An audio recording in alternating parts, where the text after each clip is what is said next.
And now, Two Bad Ants. Written and illustrated by Chis Van Allsburg. The news traveled swiftly through the tunnels of the ant world.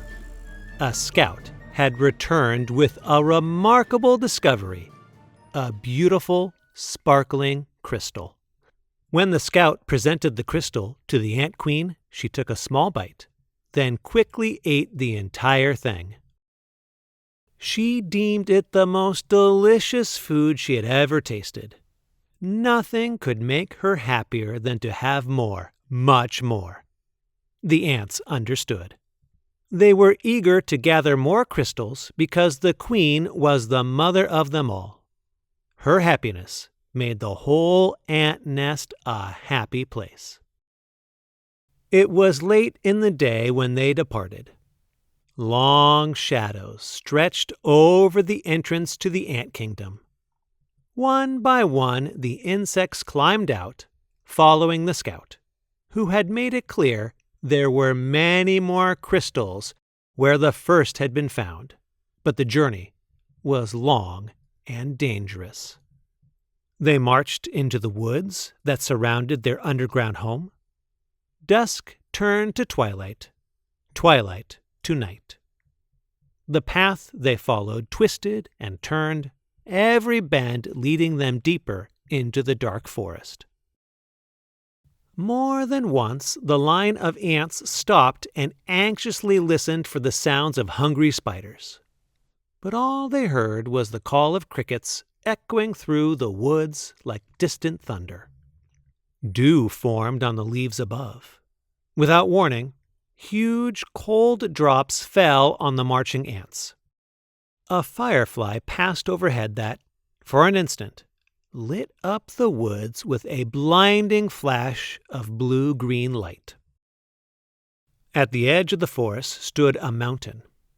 The ants looked up and could not see its peak.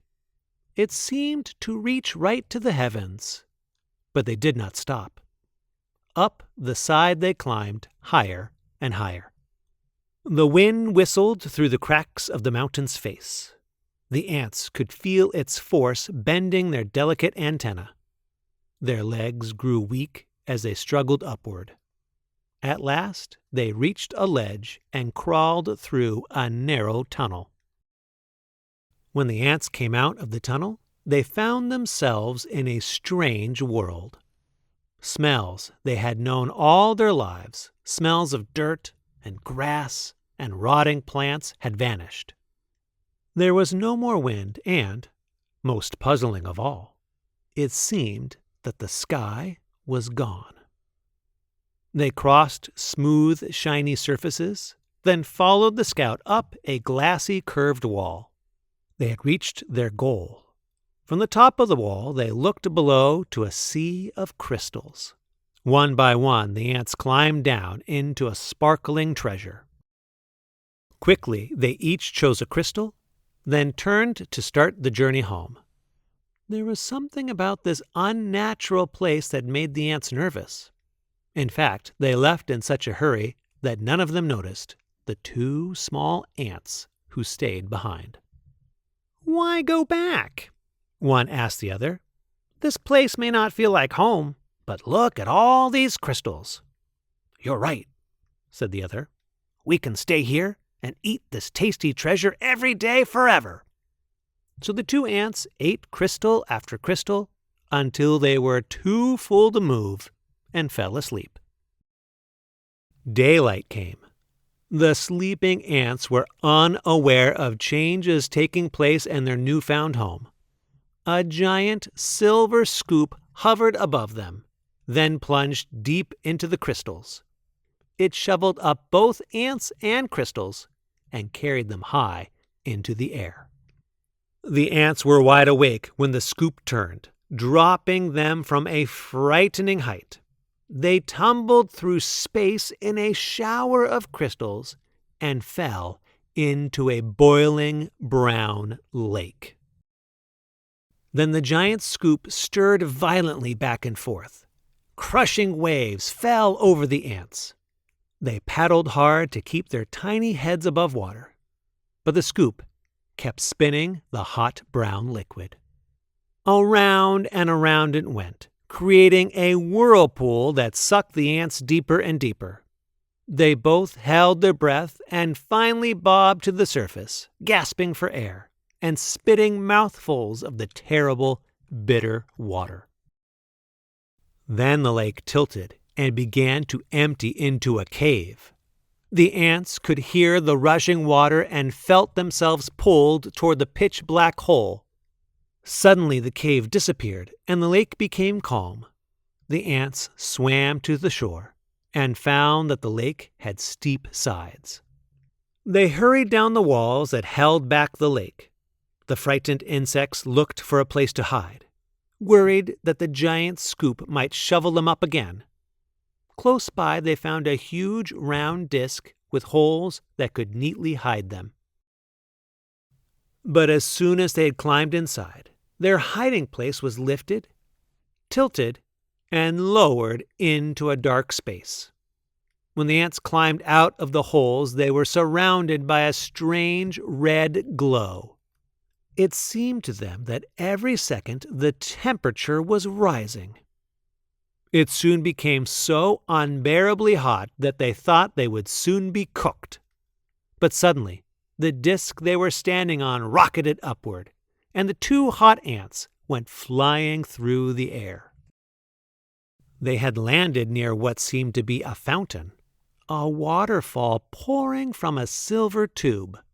Both ants had a powerful thirst and longed to dip their feverish heads into the refreshing water. They quickly climbed along the tube. As they got closer to the rushing water, the ants felt a cool spray.